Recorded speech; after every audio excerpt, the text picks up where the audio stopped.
So we may have been running around today, busy days, and a lot of us are home a lot, but you can still be running around in your mind. Think about the endless activities that we do over and over. And maybe even now we just suddenly rushed in, planted ourselves here, got the computer happening. So it's great to hit that pause button. You just start to watch the breath and allow yourself to be for a moment rather than the doing.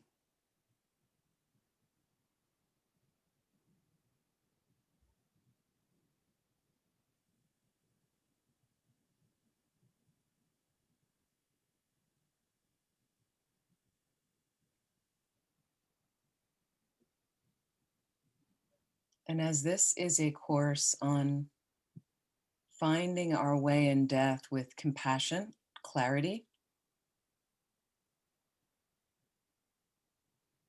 savor the moment that you have not died today. Okay, not yet, right? We have made it to 7 p.m. or whatever time it is where you are. So we've gotten through a good portion of the day. Think about how fortunate that is. Because you're a Dharma practitioner, we have a multitude of options during the day to turn our mind towards something virtuous.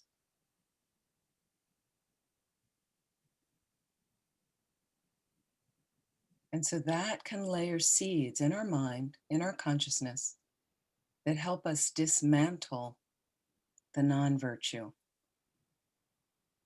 that help us dismantle the confusion, the fear, the anxiety and depression,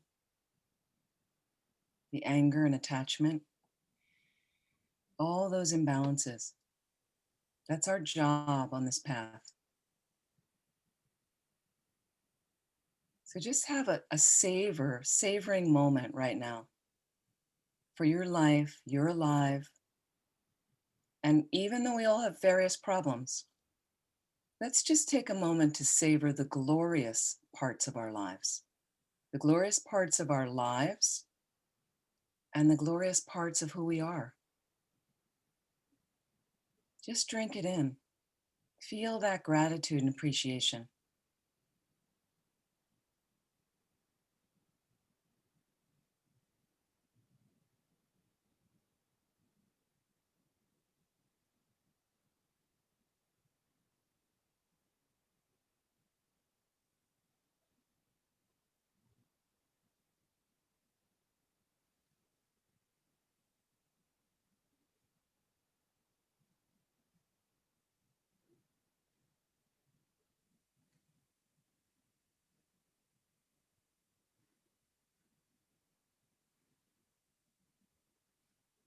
And allow yourself to smile on the inside in a way, to smile on the inside. Imagine that, how that can make you feel. Because many people are not smiling on the inside. And as a result, that's what they project outward: a lack of grace, peace, happiness, contentment.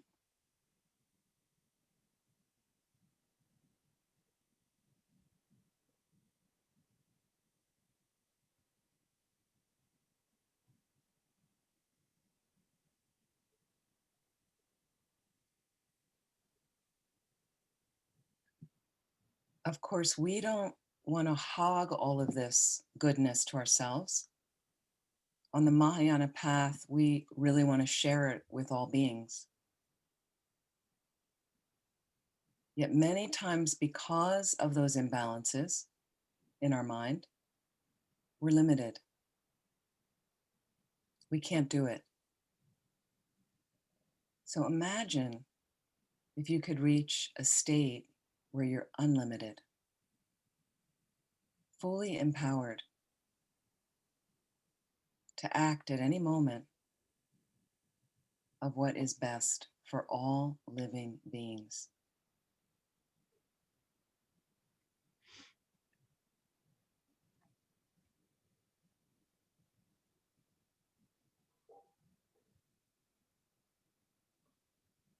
So just think about that motivation. Think about setting that motivation for our time together this evening.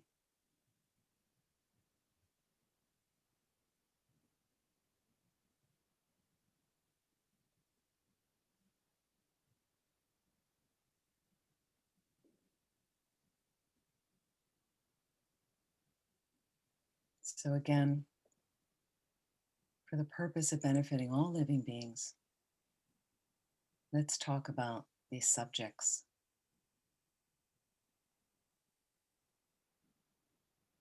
Please relax and slowly open your eyes.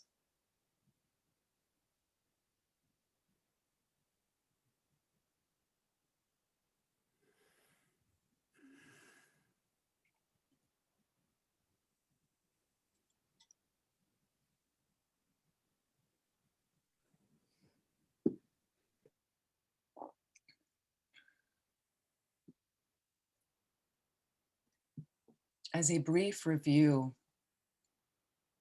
we've been looking at the lojong text, turning suffering into happiness, turning suffering and happiness into enlightenment. Okay, Jigme Tempe Nima. And we looked a bit at, we're first looking at the, how do we do it by means of relative truth, what we might, there's two truths again. So conventional reality, how we want to look at what happens when suffering arises. And we were talking about rejecting the state of mind that always only desires not to have suffering, which is the planet. That's most of us, right? We don't want suffering. So we're rejecting that state of mind, due to a couple of reasons. The uselessness of considering suffering as something unfavorable, which is the way most of us approach suffering. It's a bad thing. And also the great harm as you consider suffering as something unfavorable. Because in samsara, suffering will arise. So we looked at those points. And I also want to talk about, so there were a couple things to think about this week, if anybody did. Practice, I was saying, rejecting the mind that doesn't want suffering. That was one exercise. Practice rejecting the mind that doesn't want suffering. So I just want to check in for a moment with people. Another one is we talked about great courage, because suffering, to bear up under it, okay? So suffering, again, in the Tibetan Buddhist system is really called forbearance. Forbearance, which is more about bearing up under harsh circumstances. And so, sorry, that's about patience, how you're bearing your suffering, regarding patience. So you need a lot of courage to deal with it. You need a lot of great courage. So anybody think about this week? I was just curious if anything came up for people. Did you remember your exercise? No, it's sweet, because I also teach a noon course on Tuesdays, and it's smaller, but the people were like, I'm putting it on my, I got these emails from people, I'm putting it on my refrigerator. And they were really doing these exercises. It's a different class, but they had stories of what they worked with. That's how you practice Dharma. Everyday life, right? Everyday life, you have to cook it yourself. The Buddhists can't enlighten us, because if they could, they would.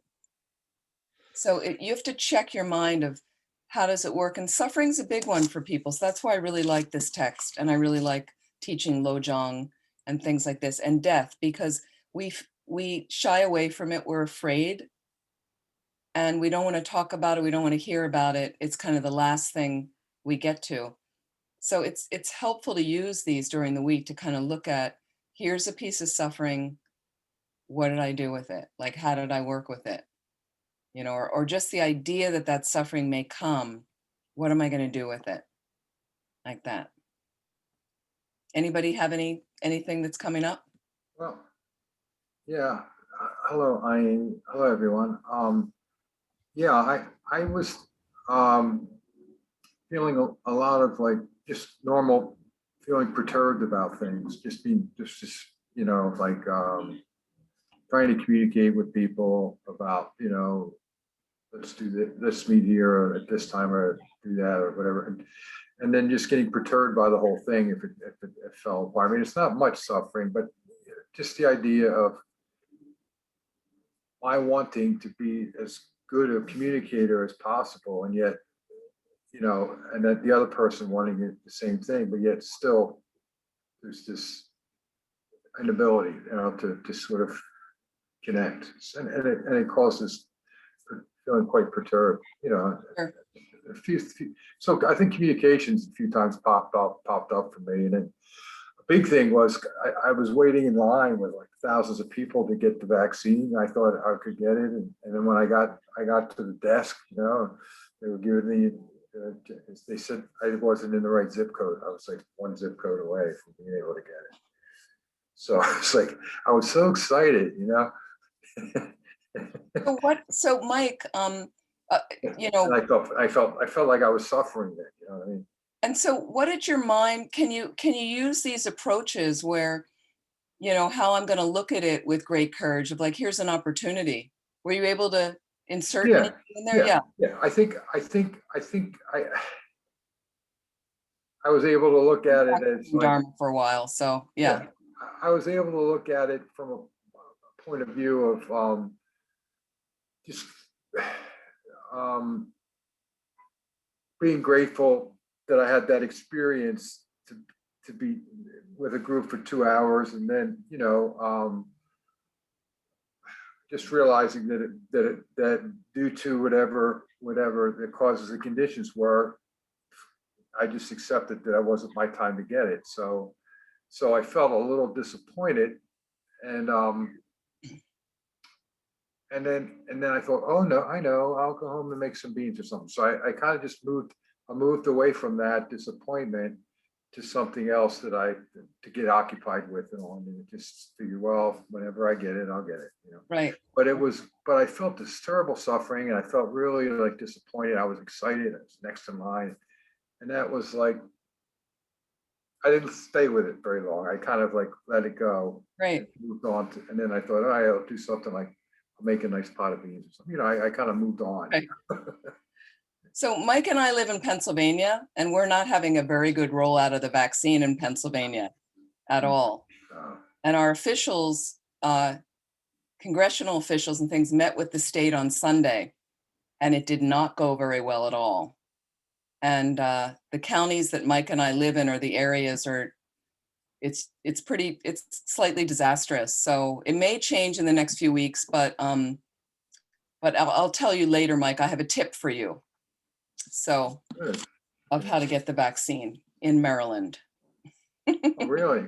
Yes. So we can talk about that another time. Yep. Okay. So yes. Okay. So helpful, very helpful. Thank you.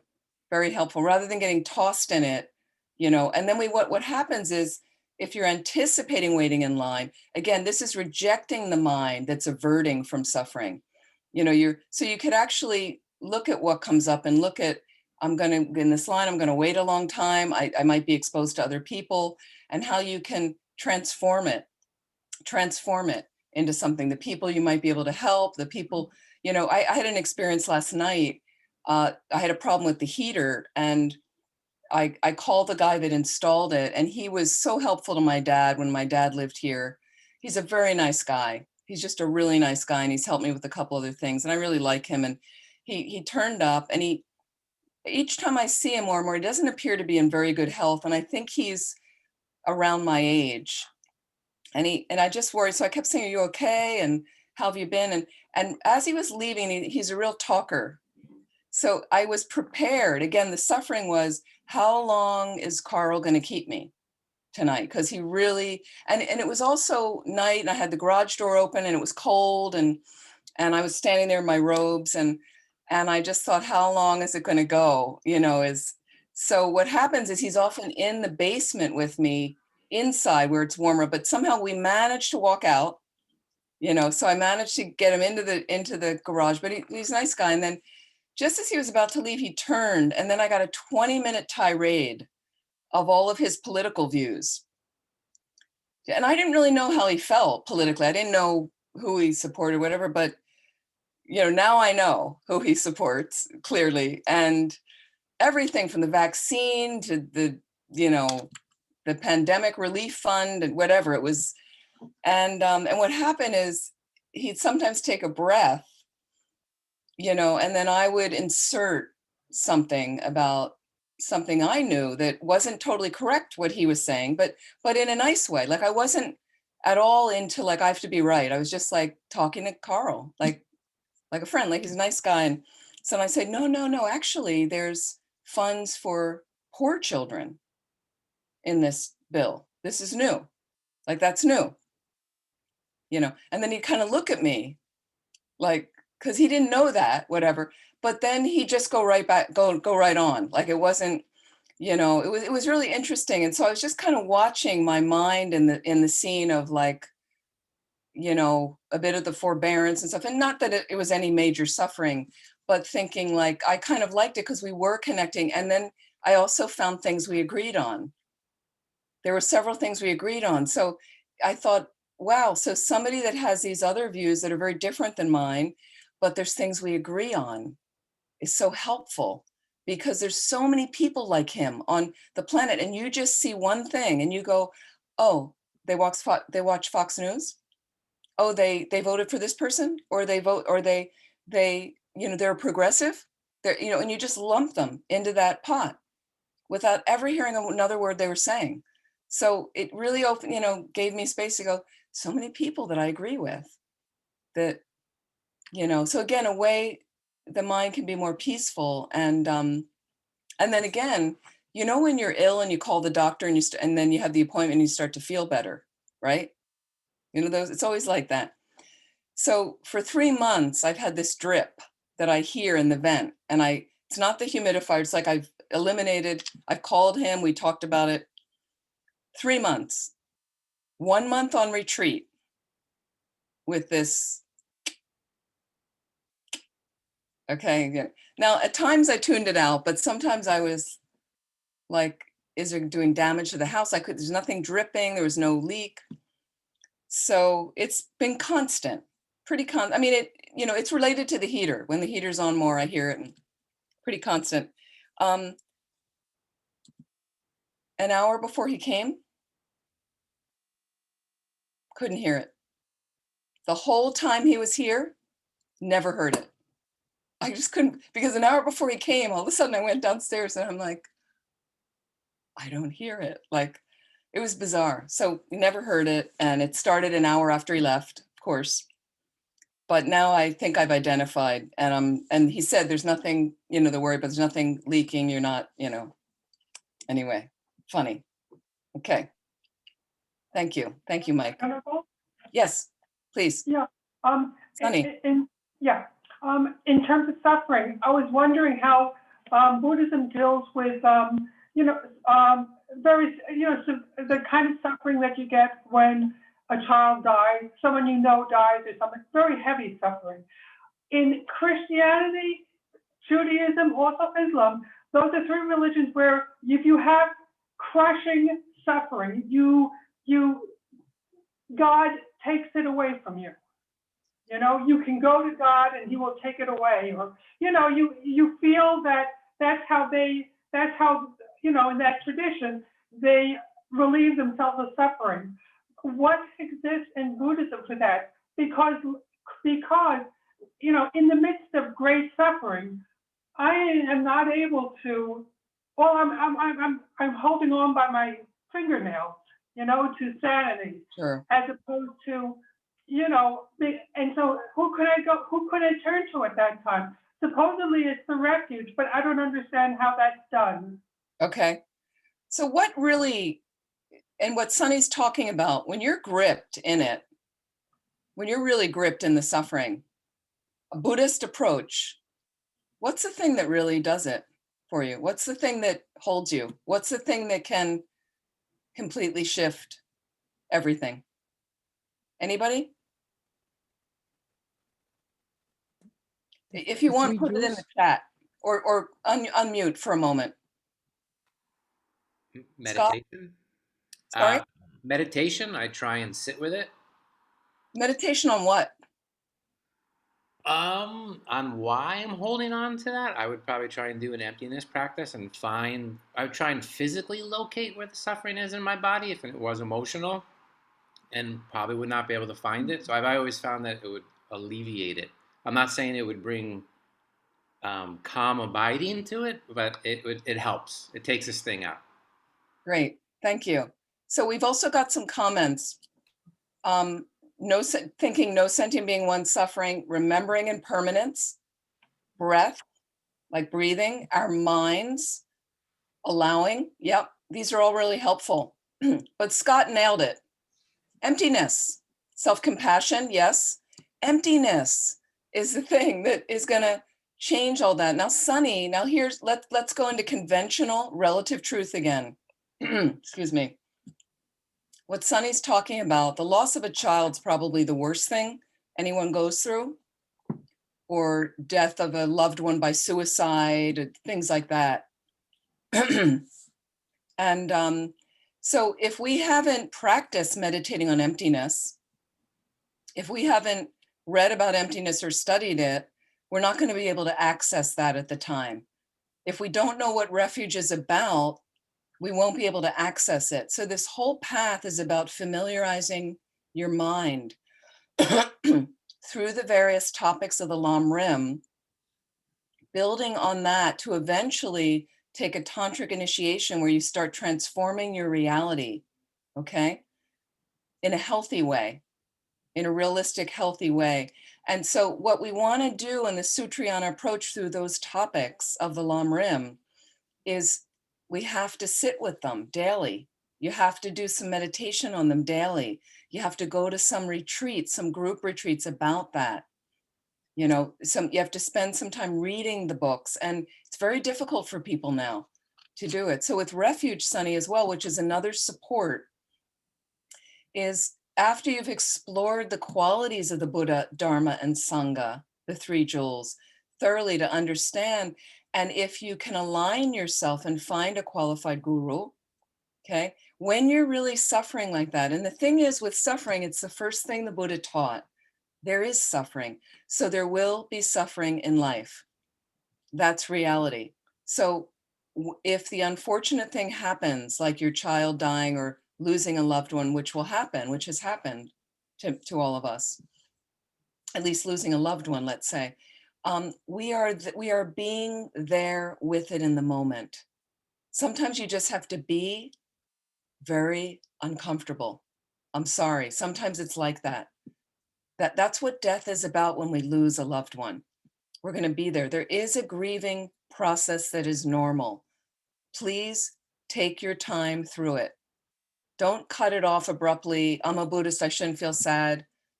No, we cry. We lose people. We grieve. Nothing wrong with that. That's part of the death, the grieving process. There's even some in the scriptures, there's things about a great realized being, and he lost his teacher when his teacher died and he cried, you know, and somebody said, oh, I thought you weren't attached. And he said something about, because I'm not attached, I can cry. And he cried, like to go through the space, and then it was over for him. So some more highly realized beings will get over it in a quicker way, in a different way they're dealing with it. I saw Lama Zopa Rinpoche after his mother died. I was with him and his sister, and during the cremation, watching him during the cremation, right? What a cremation on the banks of the holy Ganga in India. Like, you know, she was seated upright, meditation posture, facing the river. I thought, not a bad way to go. right? So there he was. And to see him after the 4 hours it took for her body, we did a puja ritual the entire time, reading the Heart Sutra and meditating on emptiness, and to see them sifting through the ashes because they were looking for signs of her next rebirth. I'd say she was considered a holy being based on giving birth to Rinpoche, and and the next thing I know, I'm watching his brother brings over the top portion of her skull to Rinpoche, and there's Rinpoche holding a piece of his mother's skull in his hands when 3 days before she was alive. That kind of just blew me out as far as a lesson in death and impermanence. So you can see how he's transcended the level of grief that we go through, but sometimes just go through it and feel the pain. The thing is, when you feel the pain, here's a transformative moment. Sometimes we're blind in it. The more you practice, you'll feel the pain and the discomfort, the grief, the gripping of your heart, the loss. You can't believe the person's gone. All those things will come up. If you can bring in Tonglen, the idea of just, and not even Tonglen per se, but how many beings on the planet go through that? How many beings on the planet experience that and things much worse than that? You know, we might have lost one dear person. There's people that have lost their entire families, you know, the Holocaust, everybody gone at once, you know. They were directed to the barracks and all the rest of their families went into the crematorium, right? And they knew, they watched this happen. Nothing they could do about it. So you just think about all these other beings like that, and that lifts you a bit. That gives you the courage. That gives you the great courage. Okay. So again, I would take refuge in, and what we're really taking refuge is in the Dharma. The Dharma is the real refuge. So there's the Buddha, Dharma, Sangha. There's the Guru, Buddha, Dharma, Sangha. The Guru is inseparable from those three jewels. Okay. But what they say is the real refuge is the Dharma, meaning emptiness, the realization of emptiness. Okay. So it doesn't mean, again, with the realization of emptiness, you don't cry, you know, but it depends. Rinpoche didn't cry. His mother died. I remember having a conversation with him about it.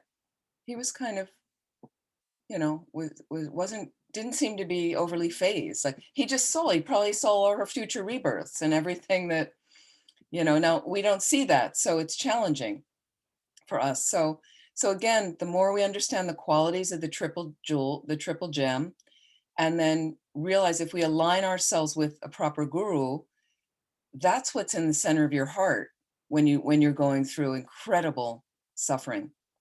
That's what's there that you reach for, like that.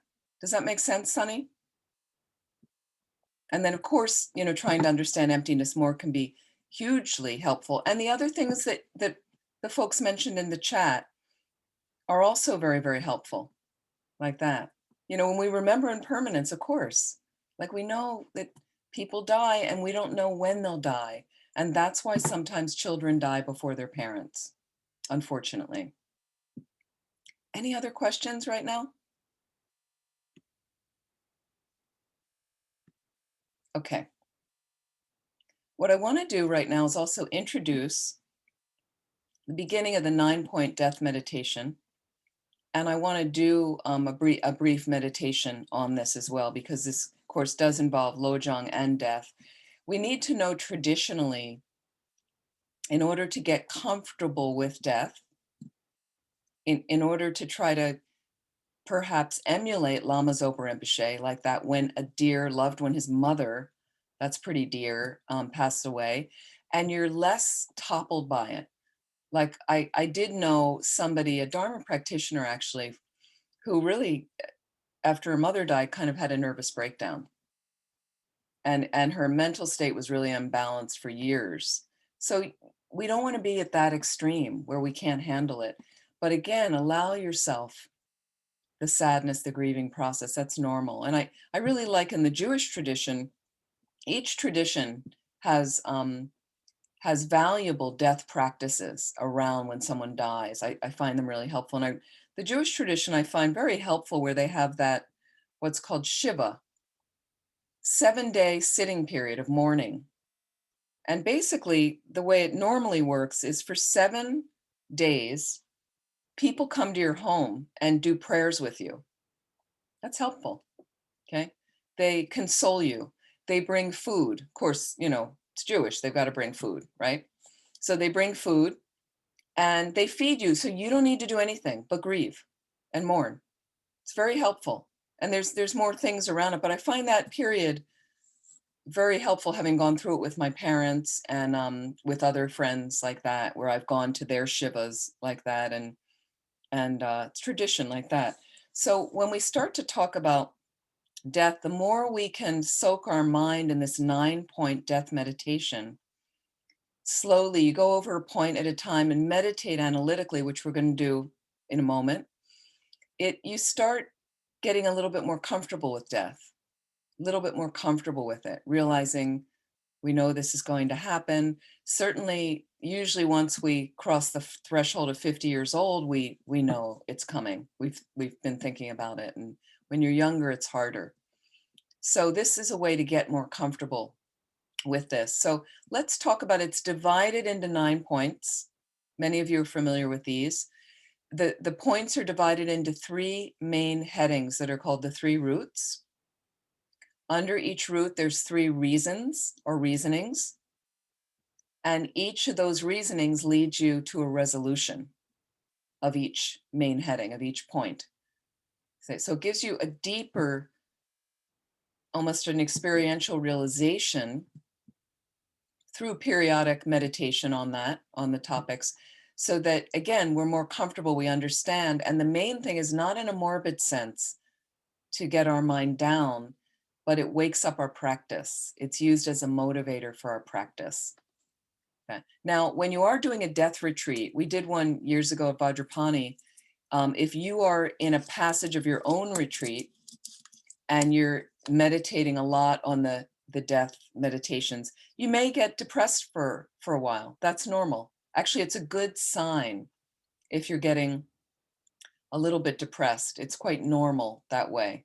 And you should, but the point is not that it's a morbid thing constantly and you stay in a state of depression.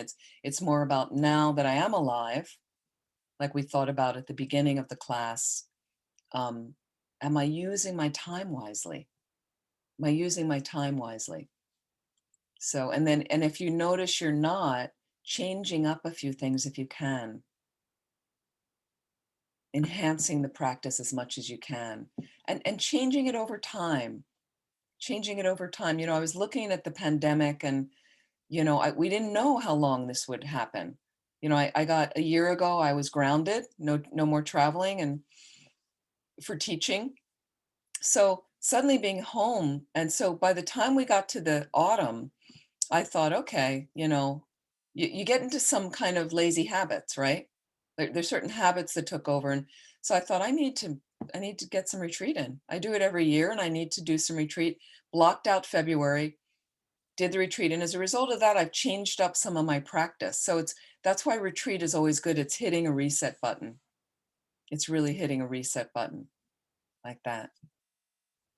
So we check. So let's talk about the 9 points. The 3 main headings, the 3 roots, are death is certain is number 1. Death is certain. The second main heading is the time of death is uncertain. And the third one is the only thing that really benefits you at the death time is your Dharma practice, your spiritual practice. Let's focus on the first root. That's what we're going to focus on this evening. There's 3 reasonings under death is certain. Number 1 is everybody dies. So the text, Kimberly, would be, I don't have a text for this, but any of your Lam Rim books will have the 9-point death meditation in there. Yeah, sure. So everybody dies. Basically, there's no power in the universe that is going to stop death from coming to you. Okay. Number 2 is every moment time is running out. Every moment we're closer to death. Like time is passing really quickly. Okay? And number three is there's very little time to actually formally practice Dharma. Very little time because death is certain, because death is coming. And these 3 points lead you to a resolution. I have to practice. I have to get it going. I can't wait anymore. Okay, let's focus on the first point. We're going to do a meditation on everybody dies. So just find a comfortable position.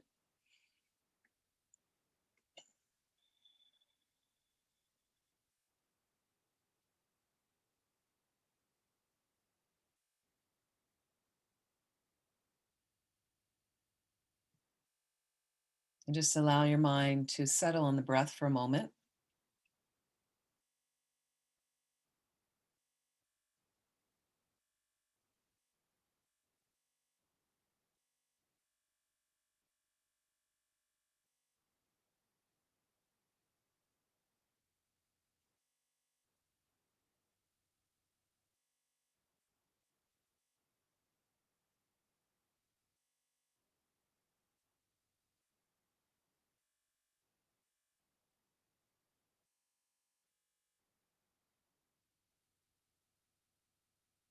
Let's reflect. Thinking of this main heading, death is certain. Death is certain. Can sound a bit shocking. So let's explore. Everybody dies. Everybody dies. And just think there is no power in the universe that can stop death from happening to you. No power in the universe. So when we do analytical meditation, which is what this is, I will guide you through some scenarios, some ideas. And when I pause, you can add any of your own understanding and experiences from life, any scriptural references that pertain, any things you remember from other classes about this subject, anything else you've read in books about this particular point, and you want to deepen your focus like a laser coming from every angle on that particular point. And if you get an aha moment where suddenly you feel a gripping, like a very juicy, wow, everybody dies. I'm going to die. Then take all of your concentration, whatever concentration you have, and focus it on that feeling to deepen it. And then it will fade, and you go back and you analyze again. So that's how we combine shine, calm, abiding meditation, or placement meditation, with analytical meditation. So once again, there's no power in the universe that can stop death from happening to us. Let's think of different beings who have died over time. What about the most creative beings on the planet? The most creative beings on the planet. Could they construct a unique way to get out of death, like Mozart, Jackson Pollock, John Lennon?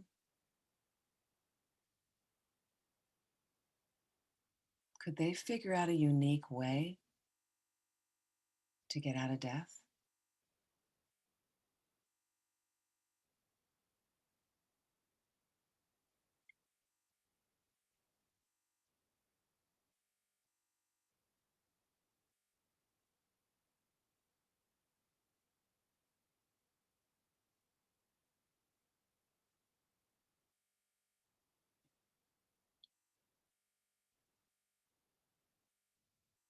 What about the most brilliant on the planet? The most brilliant, like Einstein, Stephen Hawking, numerous geniuses. Did they figure out a way out of death?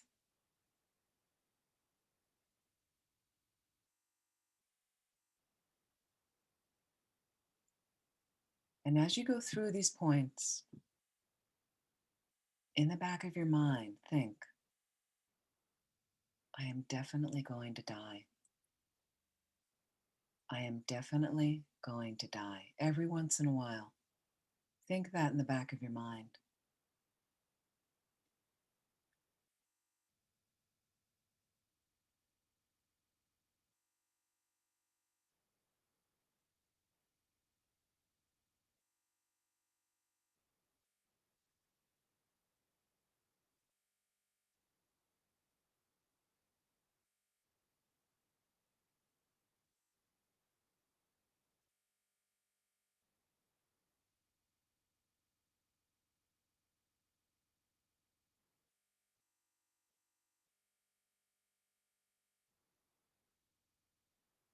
What about the most powerful people on the planet?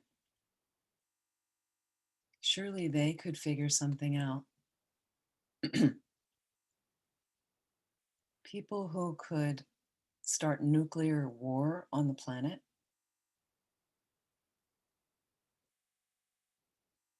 Many of those world leaders, interestingly enough, have died. They didn't have the power to stop death.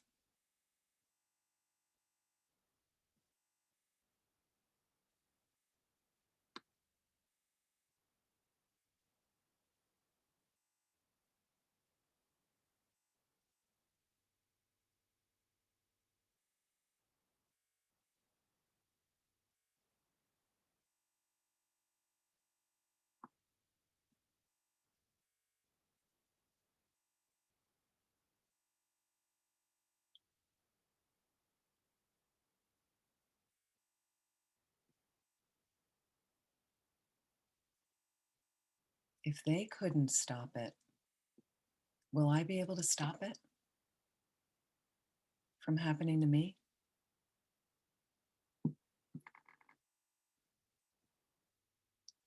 What about the richest people on the planet? Look what happened to Steve Jobs. He couldn't stop it. There's no way to bribe your way out of death.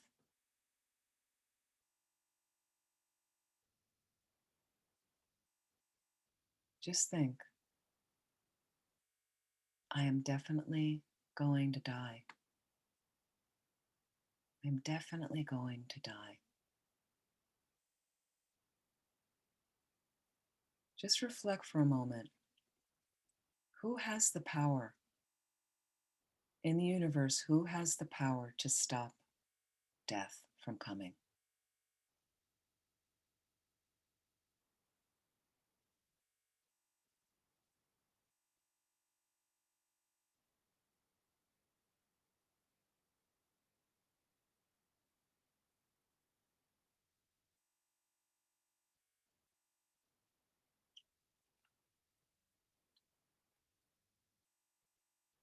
So even people who are hooked up to machines, keeping them alive, eventually it ends. Eventually it ends. So who really can transcend to not die? Is there anyone you can think of?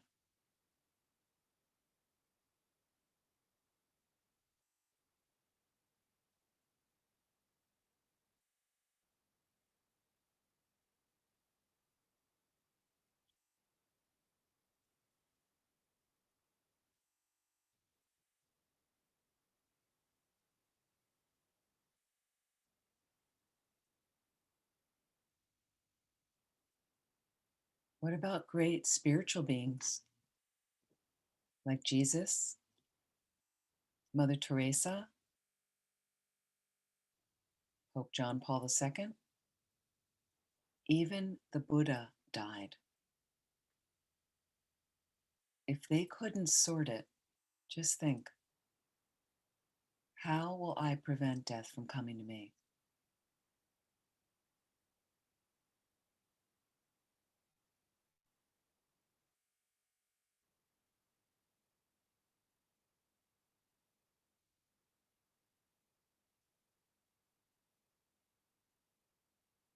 Just reflect, I am definitely going to die.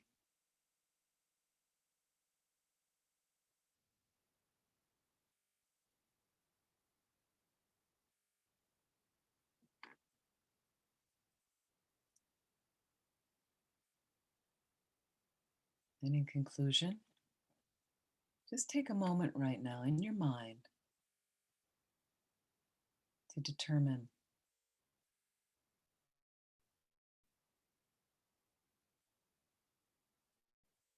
I will step up my life to make sure there is more meaning, to lend more meaning to my life. It's determination in yourself, you're going to make it happen. One small adjustment in your life. Can you commit to yourself like that?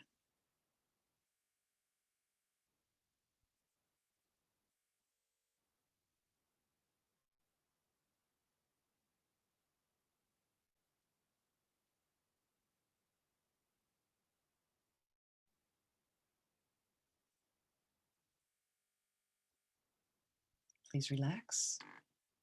And when you're ready, please open your eyes.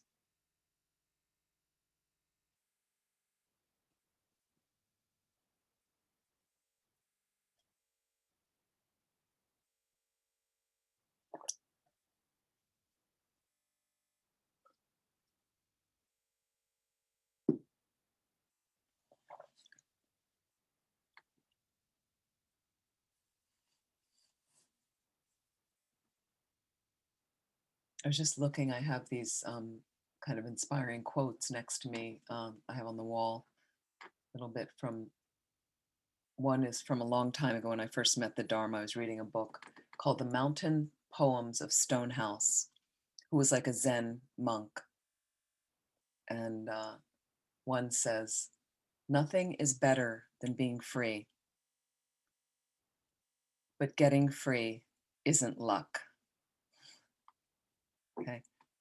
So we have to make effort. You know, we have to make some effort. And even committing to yourself a small adjustment in the practice, it's possible to make small, you know, we can't do a sweeping, I'm going to change my whole practice and tomorrow I'm going to sit for 6 hours. It's not realistic. And people have to work and like that. So what is realistic that you can do? That's what the kind of thing you want to do. It's possible. Okay. Let me go back to the lojong text.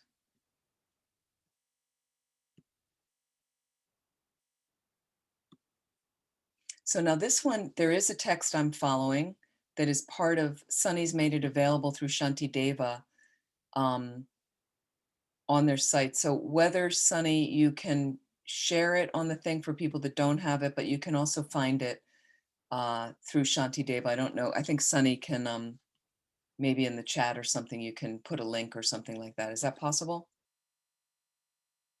Thank you. But I'll read it anyway. I'll read the parts we're going to do. We're going to go on to. Okay, we're still in relative truth.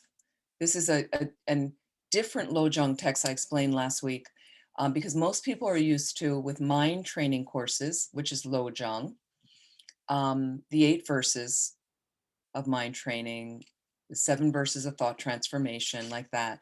Okay, so this is a beautiful one that Rinpoche loves.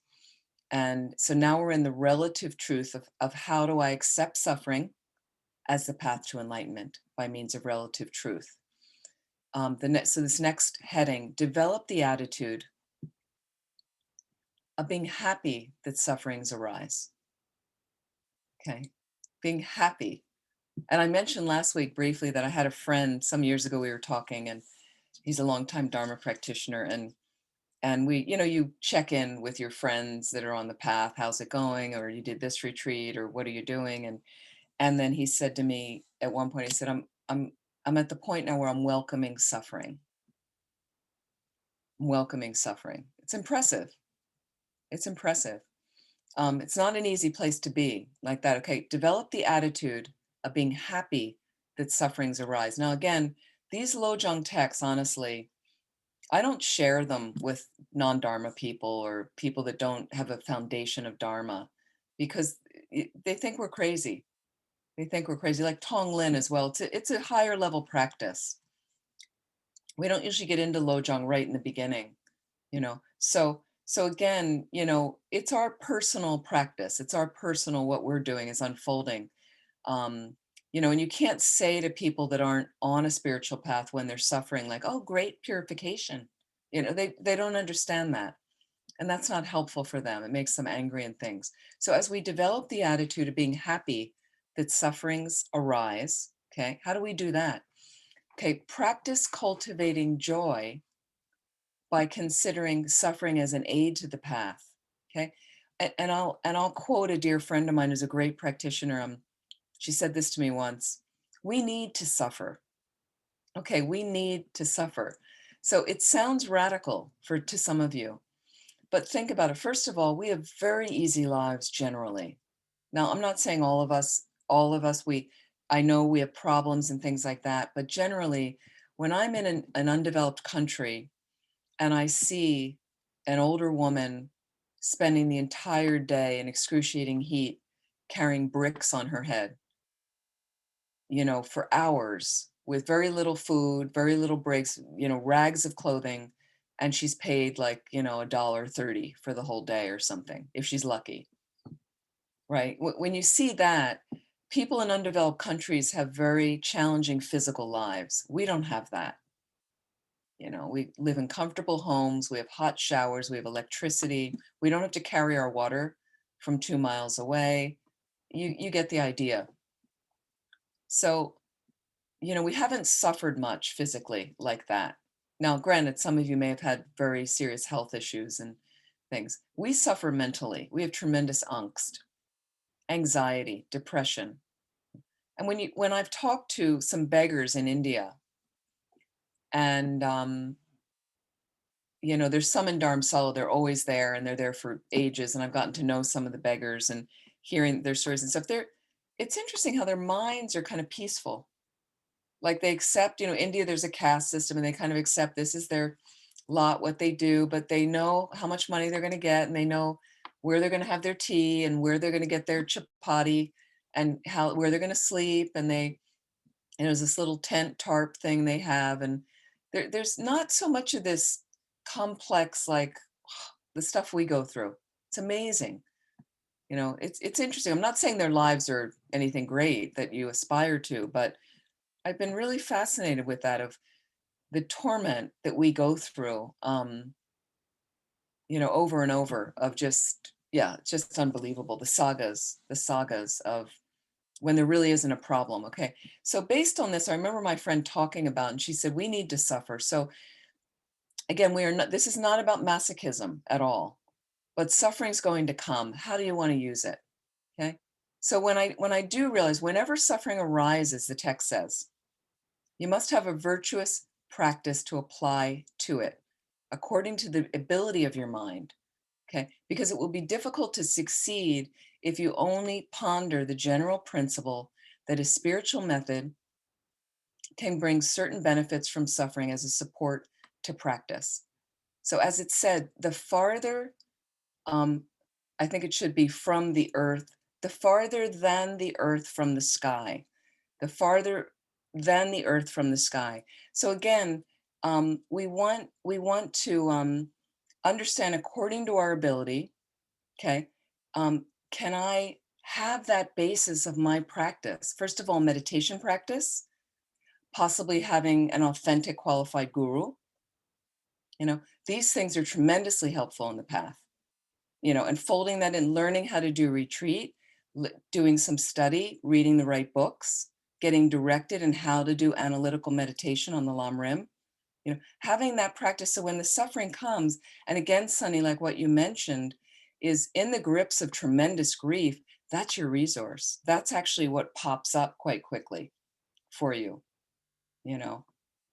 My mother passed. I remember when my mother passed, we were all there in the room with her, and she'd suffered for months, and so when she passed, and I have to say at that point, it wasn't a sudden death. It wasn't somebody, it was very different than my dad's death. And so it almost was a relief for everyone because of how many months in the hospital she suffered, 7 months in the hospital. And so there wasn't so much, there was still this shock that really, that was my mother's last breath, and this kind of shock. But then shortly after, talk to my family, and the doctors come in, and the nurses, they come in and do a whole bunch of kind of unplugging.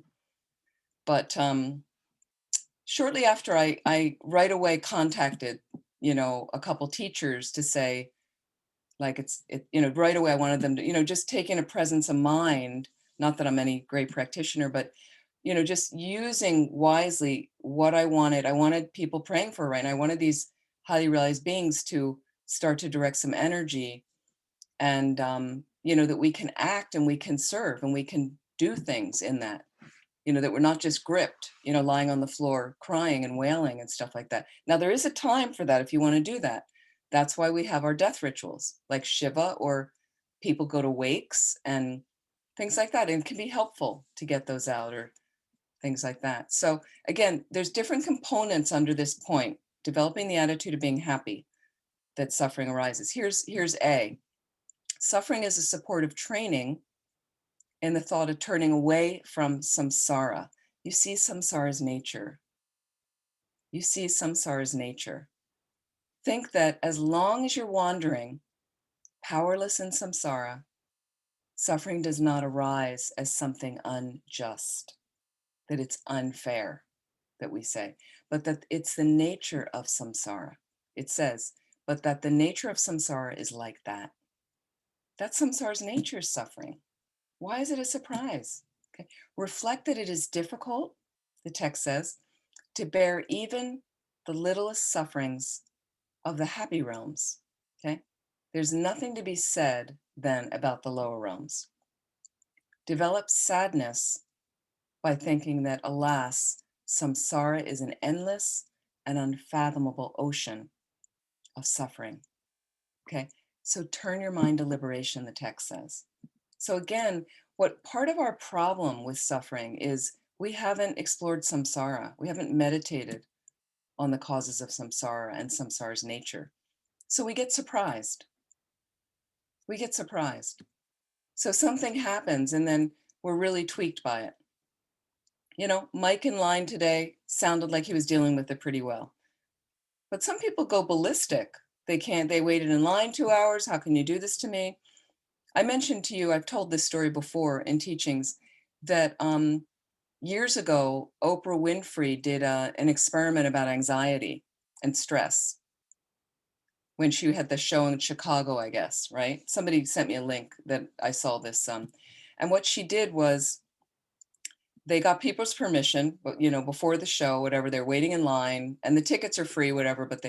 And what they did, she came up and she said, it wasn't her, but the staff, and they came up to some people that were in the line ready to go in, and they waited a long time in line, and they said, we're really sorry, but we know you have tickets for today, but we've over kind of given out too many tickets, so we can't accommodate you today, but we have tickets for you for tomorrow. And we also have this lovely gift for you that was really nice, apparently. I don't remember what it was, but and then they got permission to record their responses. How would you respond? Maureen's okay. Okay, everybody okay with that? Okay, now some people will say, it depends. Depends. Okay, it depends. I couldn't go the next day. Okay, does it depend? They recorded people. There was a woman that lived in Chicago. She went ballistic, totally out of her mind. I have tickets, you're going to get me in, okay. Well, look at that stress level. Look at that stress level. Then there were two women that showed up, couldn't go in today. They went, oh, that's a shame because we fly back tonight to LA. We can't come tomorrow. And then they looked at each other and they said, that's okay. And they looked at each other and they said, I guess we're going to go to the museum, right? Shift of attitude, perspective.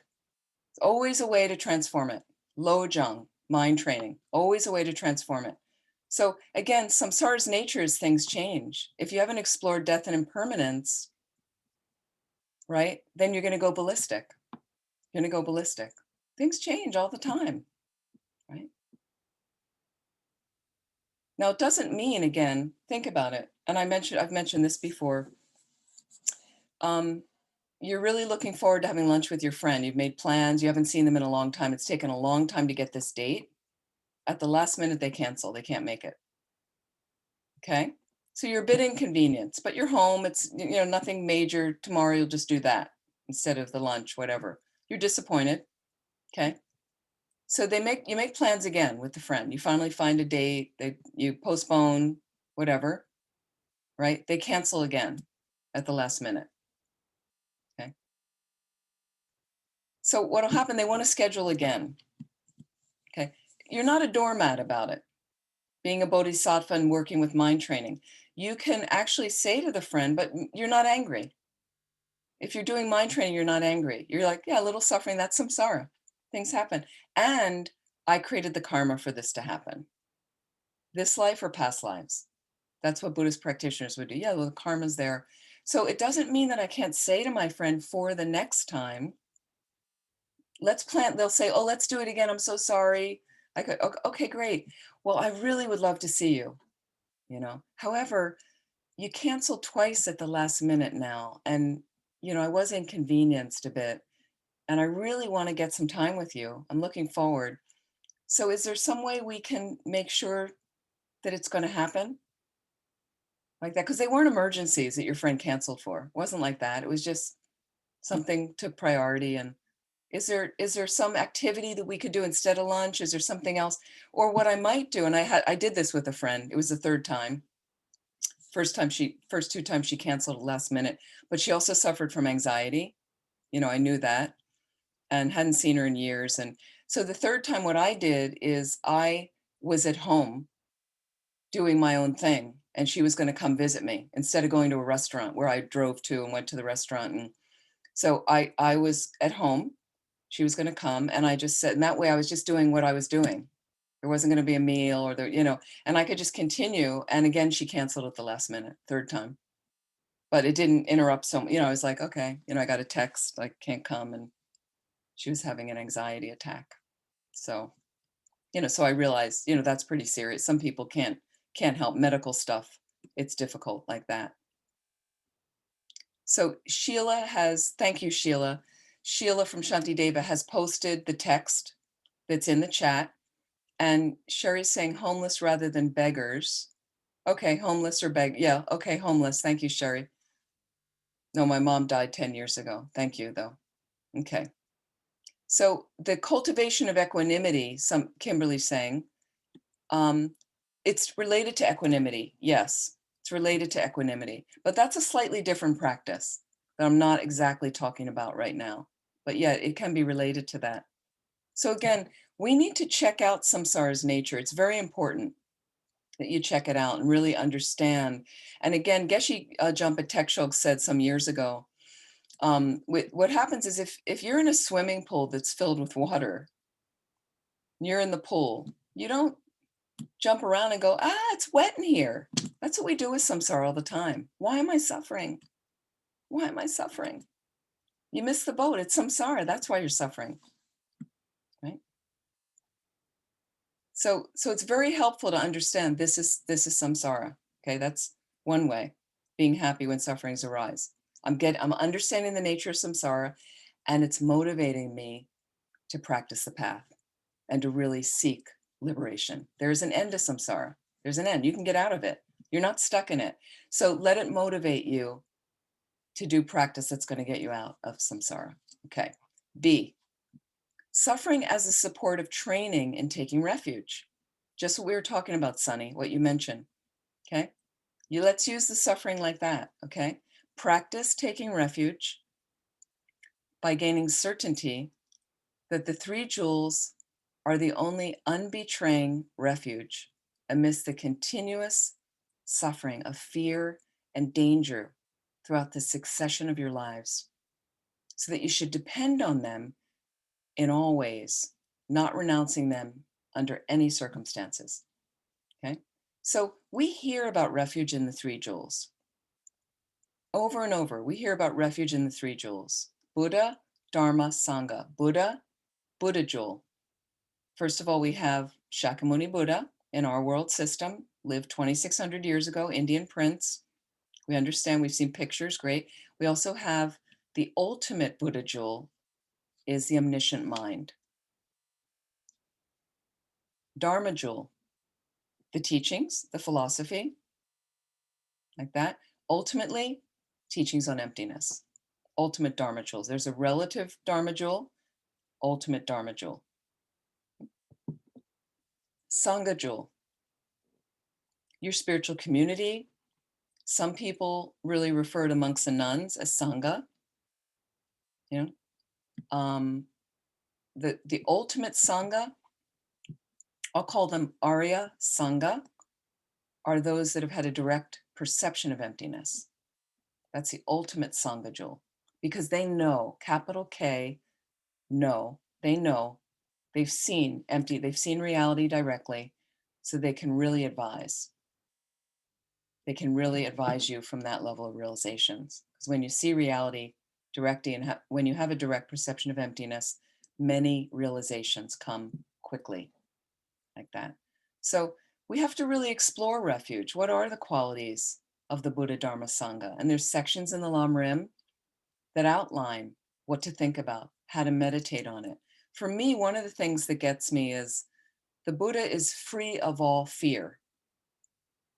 Well, I like that. Wouldn't it be amazing to have absolutely no fear, right? It's not like I'm afraid of many things, right? But occasionally it comes up. You know, you're in the wrong place at the wrong time, or you nearly have an accident. You know, somebody gets cancer, you get cancer. You know, things come up suddenly.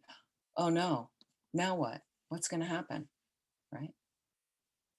A siege on our republic. You know, who knows what it is. So again, think if somebody reached a place and they have no fear. I remember again a story I have told before of in 1987 we went to Tibet with Lama Zopa Rinpoche. I was so fortunate. I wasn't even a Buddhist. I just did my first course. So fortunate to be able to join that trip. And the dogs were really vicious in Tibet at the time. We were warned about the dogs. I met people that were bitten, tremendously attacked by packs of dogs. They were mastiff-sized dogs that run wild at night, and they're not very well treated. At that time, they weren't very well treated by the Tibetans, and so I'd see one time Rinpoche get off the bus. There were two big buses full of us, and people warned like, "Oh, Rinpoche, be careful of the dogs." You know, Rinpoche has no fear, right? Knows the minds of the dogs. And I see him put his hand down, you know, because I was really checking him out. I wasn't a Buddhist.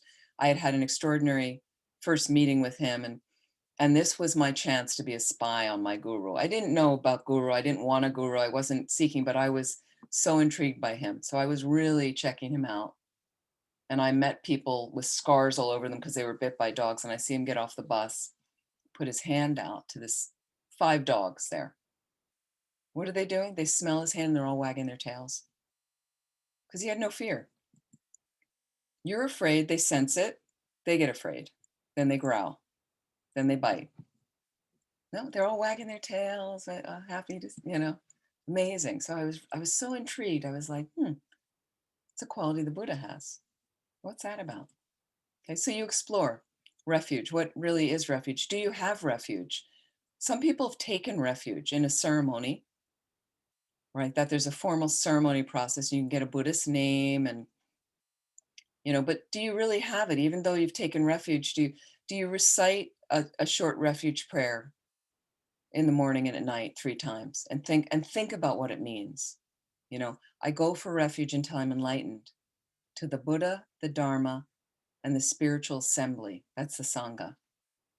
By the practice of giving and other perfections, which is talking about how we develop and practice bodhicitta, may I become a Buddha. Why? So I can benefit all living beings. That 4-line prayer. But do we actually think about the meaning?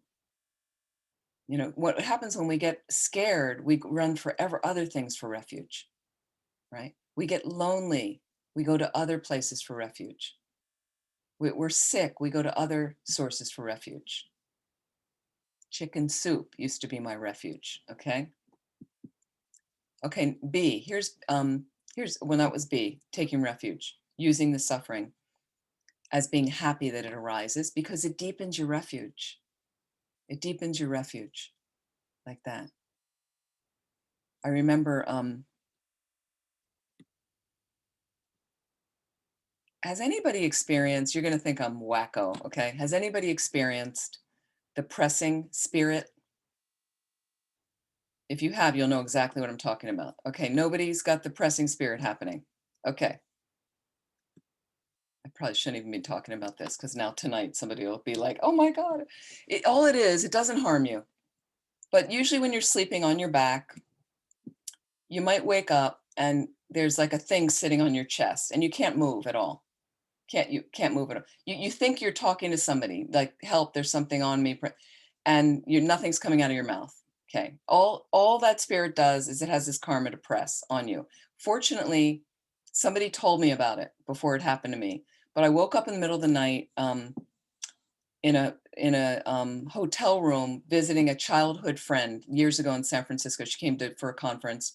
She's in one queen size bed, I'm in the other. And I wake up and this thing is on me. I can't move. Some people say they feel like a claw or whatever. Don't worry, it won't hurt you.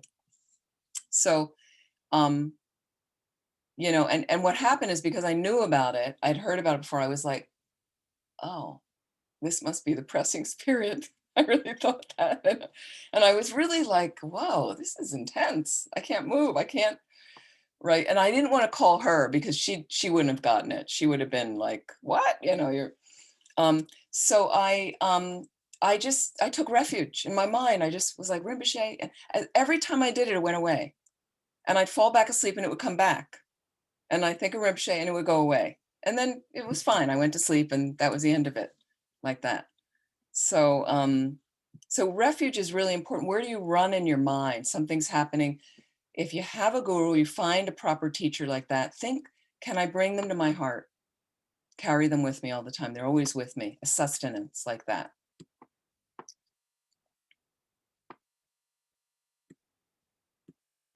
Okay. Continuing on. Sorry, I didn't mean to freak anybody out. Now they'll all be like, I'm spirit with. One time I shared a room in India, 4 nuns, Rinpoche's sister, cousin, me, and my Brazilian friend. We all were attending a big program in India with the Dalai Lama. It was so primitive. We were in this little hotel room, and we're all kind of in separate single beds next to each other, or maybe a couple of us were in a double bed. I don't remember. And Rinpoche's sister was next to me in another bed. And all I know is I wake up in the middle of the night and all the lights are on in the room. And she's sitting up, like with her robe on, like gripping her chest and like really scared. And I think she's a holy woman. She's from lives at Laudo. So when you come on the Laudo pilgrimage with me, you'll meet her. I hope. 2022, we're looking at. So I said, Anila, what's wrong? What's wrong? Anila's nun, dear nun. What's, and then she tells me, she's like, maybe animals, rat. So she's saying, is there a rat in the room? There were rats. So I said, what? So she described what happened. She's lying there and she felt this claw. And then she said, couldn't move. She speaks broken English. She couldn't move. And she was calling out for me, but she wasn't saying anything. Nobody heard anything in the room. She thought she was, so she explained. And then I said to her, oh, it's suppressing spirit.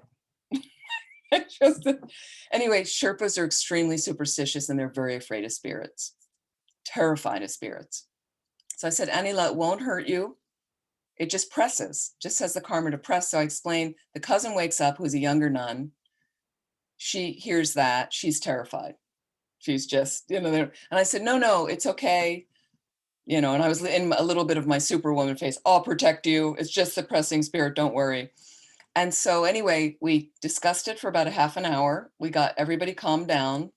I think we had a cup of tea, and then we went back to sleep because it was like 2:30 in the morning with all the lights on. That's how we slept. So don't worry, just take refuge. This is C. Suffering as a support of training in dispelling arrogance. So helpful. So helpful. This relates in the other course I'm teaching, the 8 pillars of joy, humility. Humility. We all need that. Okay. Annihilate pride, says in the text, and contempt for others, which are the destructive enemies of merit, by becoming aware that one has no freedom, one has not passed beyond the control of suffering. So this is very helpful to bring an arrogant person down to earth, like that, which is the derivative of humility, soil, earth, right? Lowers you like that. So think about when suffering, and we've all had some great rides in life where you're on top of it all. You're just swimming along and everything's great. And I always know when I'm in a space like that, usually it used to be in the old days, meaning years ago before I was a nun, and I would work for like a period, save the money, and then I'd travel for like 6 months, went to Asia, and then I worked for a couple of years, and then I was in India and Nepal doing retreats for 2 years and studying and immersing in the Dharma. And so right before I leave, packing up the apartment or, and I had all the money saved and, I was really like, everything's just great. And then when I'd come back and I'd be broke and I'd be jobless and kind of, where am I going to live or what am I, it was always a kind of humbling, coming back down, crashing back down to earth. So using the suffering when it does arise, it brings you back down to earth. Very helpful. And again, that realization that we all go through this and I'm no better than anybody else. I'm no better than anybody else. I always know when that roller coaster's going up that it's going to be coming back down. That's samsara's nature. That's samsara's nature. D, suffering as a support for purification and negative karma. Yes. Okay. Deeply helpful.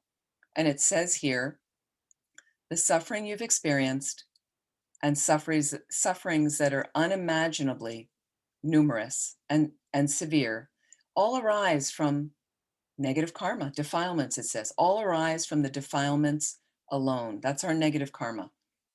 That means seeds planted in the past by our past activities, by our body, speech, and mind, create your suffering. That's the only place it comes from, according to Tibetan Buddhism, because everything comes from the mind. Again, so think carefully about these 4 principles.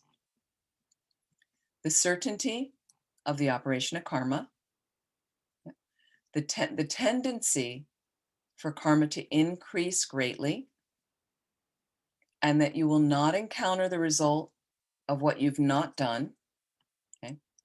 What you have done will not be wasted. Those are the 4 characteristics of karma that we can understand. The 4 characteristics of karma. So again, karma is definite. Karma increases. You don't experience the results of somebody else's deeds unless you've created it. And over time, the karmic seed will not lose its potential to ripen. Okay? There's only different ways you can affect that outcome, but generally over time. So reflect that if you do not want suffering, then you should renounce the cause of suffering, okay? Which is being non-virtuous. Purify the previously accumulated defilements by the 4 powers and endeavor to prevent future defilements from arising. Okay, so we're talking about the 4 powers you're familiar with, we do in generally purification practices, like Vajrasattva, something I do every night. So the 4 powers are and they can be in different orders, but they're sometimes called the 4 R's because they all begin with R. First, you may experience deep regret. I like to go with that one first, regret, where I think about what I did, the activity. You snapped at somebody today, you drove like a maniac, you gave somebody the finger in your car, you were rude to somebody. Mike might have been standing in line and then been rude to the person that said, you can't come in, you're in the wrong zip code or something like that. So again, then I go, well, I want to deal with that. And I feel bad that I did it. And you really can experience regret to the point of tears. So you stay with that for a little bit. Number 2, opponent power, refuge. And I visualize Vajrasattva on my crown. I know it's an aspect of the guru, inseparable from the Buddha. Please help me. I'm going to you to help me do this purification effectively, and feel that refuge in your heart. And there's a little verse you can recite in the practice. Number 3, opponent power of effective purification is the remedy. So I'm going to visualize Vajrasattva with certain light rays going in certain directions while I'm reciting the mantra. And number 4 is a resolution. So at the end of the practice, I want to make a commitment in my mind for a realistic time period to refrain from doing the negativity. 4 opponent powers. And then, of course, we're going to try to avoid negative behavior. Avoid negative behavior. So, but it is honestly, suffering is great purification. The more you can see it like that. My niece the other day, and she's been practicing a little bit. She's been interested in meditation and she's very open to this. And she's in her late 20s. She got her second vaccine. Sorry, Mike, you didn't want to hear that. But the reason she got it is she volunteers for the blood drives. So, so she went, and then she told me about when she got her first appointment. It's very difficult. People in Pennsylvania, they wake up at 4 a.m. to get when the Rite Aid site loaded this and when that site, it's ridiculous. So she got an appointment miraculously. And then she told me she felt guilty because she thought there should be other people in front of her. And, but I said, look, all right, you're going. So the second appointment, she had the flu. She got the flu for a day, meaning the younger you are, apparently, with the second Moderna thing, you feel sick. So she was, I mean, people have side effects, but she was really laid up for the day with the flu. And so we were texting, and then I said, okay, here's how, and she's like, my hair hurts, that kind of feeling, really nasty. She had fever, chills. And I said, okay, so let's just think about all the other beings around the planet right now with COVID, and all the other beings sick, and all the other beings with extreme flu. Think about them for a moment, because it takes your mind off your own thing, and just think about how you're not the only one suffering, and you can generate compassion in your mind for them like that. And you can kind of imagine, because you have the flu, you're not feeling well, just think as you inhale, you're taking in their flu, because you have the flu anyway. It's not going to make you any worse. And then as you exhale, let that flu that you're taking in chip away at your selfishness, self-absorption. I'm sick, my hair hurts. Let it reduce that. And as you reduce that, you have more space of compassion and peace in your mind. You exhale, you offer that to all those beings, right? So she immediately said she felt better. Yeah, she enjoyed we talked a little bit about that, like that.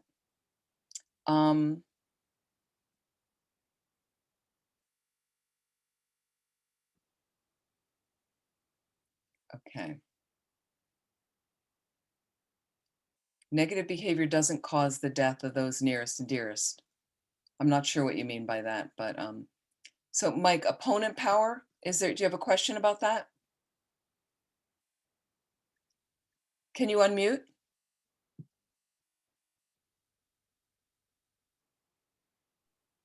Yes, I'm not familiar with the term.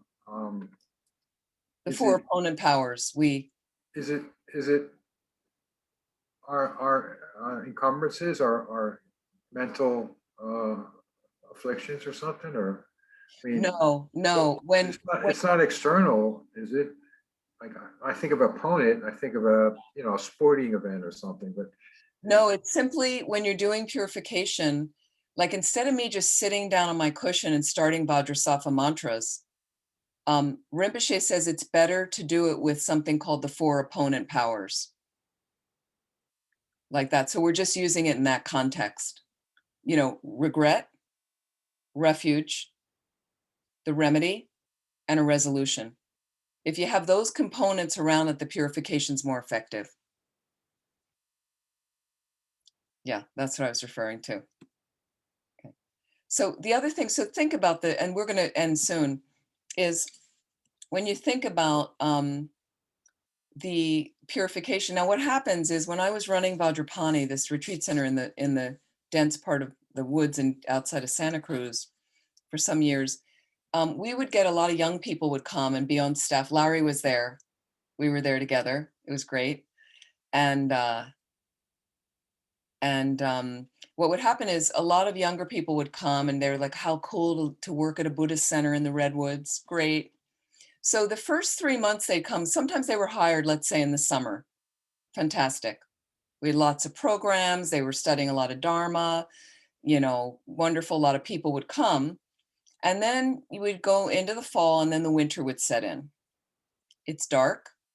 The trees are dripping. It's raining all the time. It's muddy, and then they would get sick. They'd get the flu, they'd get something would happen, their stomach, whatever, and they were really miserable. And then what would happen is another member of the staff would say, great purification. Right. It's not really what you want to hear then. I mean, a lot of these people were not even Buddhists, they were new to the Dharma. So you have to be skillful when you're using that with someone to say Buddhists would say this is purification. You have to be skillful. You don't want to rub somebody's face in it. You're having your chemo for your cancer. That's great purification. It's not necessarily what somebody wants to hear at that time. Now a serious Buddhist practitioner may say that. They're sitting there with their chemo going, this is really good purification. Like they're practicing, they're using it to transform their minds. So we're going to continue on with that text next week. I'm gonna stop there. And he's putting in, thank you. Is that Wiley? So that's not Pamela. Because I think that Pamela, I'm not sure, the Unitarian thing, I thought it was private. I don't know if there's a login. No, everyone's welcome. Everyone's welcome. And everyone's welcome. Okay. So Wiley does our PR. So. Oh, great. Thank you. Thank you. So Pamela's hosting me this Sunday, March 14th. And there's the link. And it's about compassion and action. Like, how do I kind of deal with the challenging times? What's my own personal take on how I've worked with the pandemic and political protest and things like that is what she's asked me to talk about in my life as a nun. So if you're interested, that's Sunday, 9:45 Eastern time. Please join us. It's also on my website, so you can find the link there, I believe. And that'd be great. Yeah, I'm looking forward to that. And then Tuesdays, noon Eastern time, if you're interested, you can jump into this Path of Joy teachings. But again, I'd like you to really think about right now in your life, how's your refuge? I'd like you to look at this week. Are you clear about what that means? Maybe pick up some Lam book and review the refuge part. Have a little reminder for yourself, a refresher, or read it for the first time if you haven't read it. You can start with a simple Lam book. It's really clear. And look at the situation of, notice when suffering has brought you down to earth, when you're flying around and suddenly there's been this like grounding, sometimes with a thud, right? Yeah. And look at also how the nature of samsara, are you clear about samsara? Usually we're not. So that's another section you can read, the causes of samsara and samsara's nature, which is part of the Lam Rim. Again, you can find all these in the Lam Rim text. Read a little bit, explore those. Maybe you want to explore this week the characteristics of karma, those 4 characteristics listed under letter D. Can be very happy. Are you clear? So pick one of those areas spend a little time with it if you can, and see how it works in relation to your suffering. I've totally dismissed samsara. So every time something happens, I'm really upset and I'm really angry and disappointed and sad.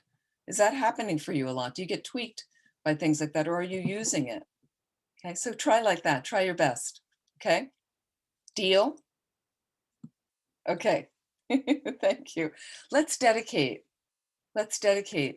whatever positive energy we've created. Let's invest it.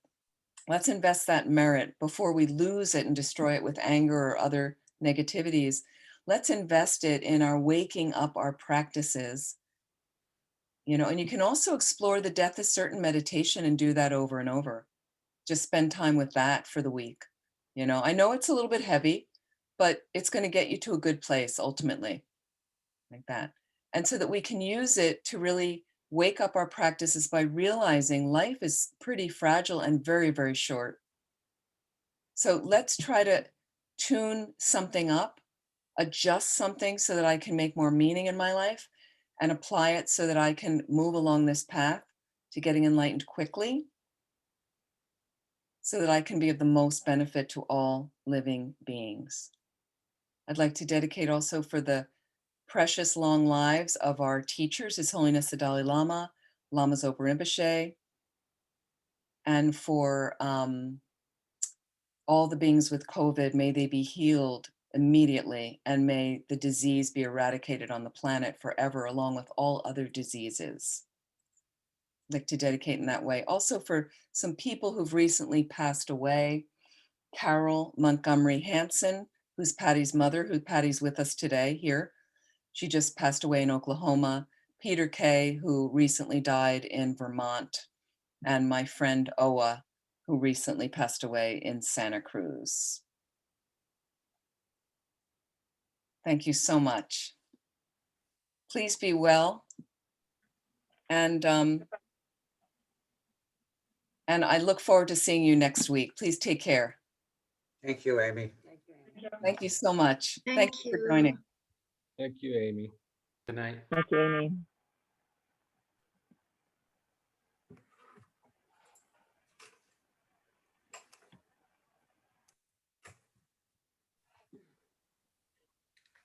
And thank you, Shanti Deva and Sherry and Sheila for, I'm sorry, Sunny and Sheila for hosting. Thank you so much.